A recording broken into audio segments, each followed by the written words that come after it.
بسم اللہ الرحمن الرحیم نحمدہ ونصلی علی رسولہ الکریم اما بعد۔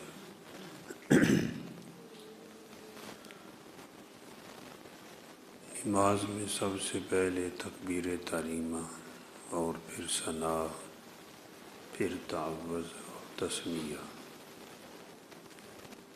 اس کا ترجمہ بھی ہوا ہے، پھر سورہ فاتحہ پڑھی جاتی ہے۔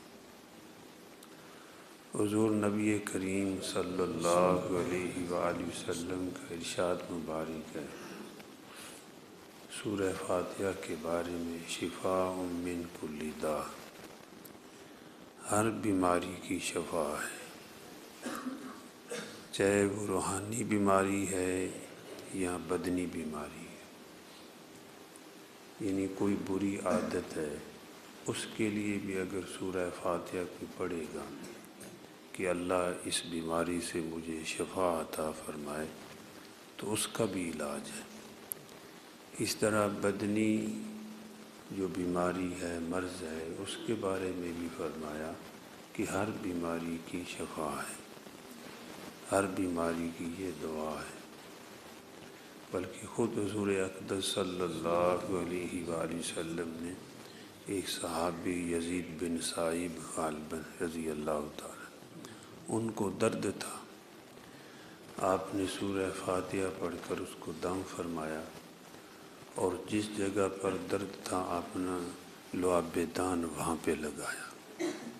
ایسے ہی صحابہ کرام رضی اللہ تعالی عنہم اجمعین سانپ کے کانٹے کو اور بچھو کے کانٹے کو، یعنی زہریلے حشرات جو کاٹ جاتے ہیں، ان کو جو ہے سورہ فاتحہ کے ذریعے دم فرمایا، اور حضور اقدس صلی اللہ علیہ وسلم نے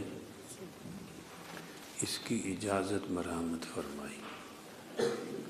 اسی طرح بعض علماء کا یہ، جیسے شیخ الحدیث رحمۃ اللہ علیہ نے لکھا ہے کہ اگر کسی کا کوئی کام ہے کہ میرا فلاں کام ہو جائے، تو فجر کی سنتوں کے بعد 41 دفعہ بسم اللہ الرحمن الرحیم میم کے ساتھ ملا کر اگر کوئی 40 دن پڑھے گا تو اللہ جل جلالہ اس کے کام کو بنائیں گے، اس کا کام جو ہے ہو جائے گا۔ بہرحال سورہ فاتحہ کے بارے میں یہ بھی بزرگان دین نے، حضرات صوفیاء نے، جو فضائل اعمال میں بھی ہے، فرمایا کہ جو 3 کتابوں میں تھا، یعنی زبور، انجیل، تورات میں، اللہ پاک نے قرآن پاک میں اس کو اکٹھا کر دیا، اور جو قرآن پاک میں ہے وہ سورہ فاتحہ میں اکٹھا کر دیا۔ تو یہ سورہ فاتحہ پورے قرآن پاک کی اساس ہے، بنیاد ہے۔ تو ہر نماز میں سورہ فاتحہ کو پڑھا جاتا ہے۔ تو شروع کے کلمات ہیں الحمدللہ رب العالمین، تمام تعریفیں اللہ کے لیے ہیں جو سارے جہانوں کا پروردگار ہے، سارے جہانوں کا پالنے والا ہے۔ مطلب کیا ہے؟ جتنی تعریفیں ہو چکی ہیں، اب ہو رہی ہیں، آئندہ بھی ہوگی، تمام تعریفیں اللہ کے لیے ہیں۔ یا کائنات میں جہاں کی بھی کسی کے کمال کی تعریف، کسی کے جمال کی تعریف، اور کسی کے کاروبار کی تعریف، کوئی بھی تعریف ہو رہی ہے، در حقیقت یہ اللہ کی تعریف ہے کہ یہ سب کچھ پیدا کرنے والے اللہ ہیں، اور پوری کائنات جو ہے اللہ کی تسبیح، اللہ کی حمد بیان کرنے والی ہے۔ اسی طرح فرمایا کہ اگر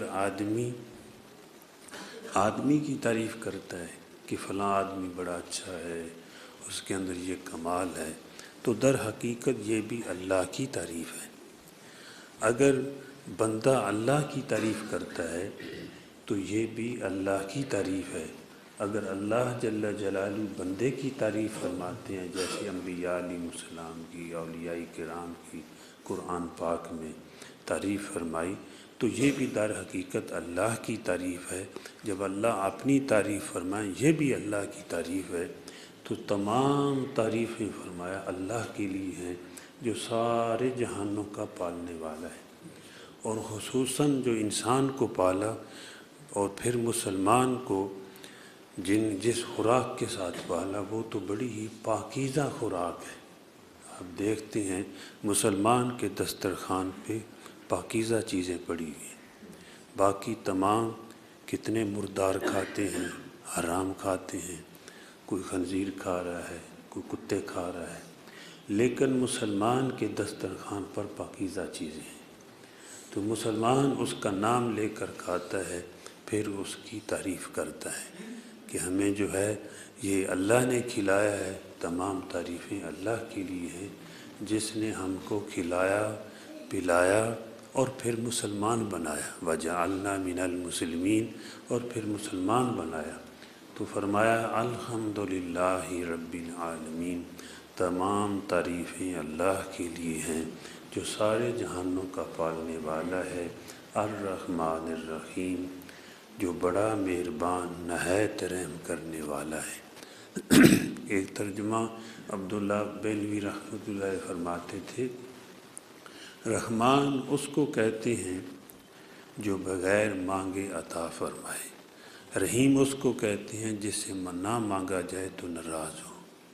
یعنی حدیث میں بھی آیا ہے کہ جو آدمی اللہ سے مانگتا ہے اللہ پاک اس سے خوش ہوتے ہیں، جو اللہ سے نہیں مانگتا اللہ پاک اس سے ناراض ہوتے ہیں۔ مالک یوم الدین، قیامت کے دن کا مالک ہے۔ ایک جو ہے قرات یہ بھی ہے مالک یوم الدین، مالک دن قیامت کے دن کا بادشاہ اللہ ہے۔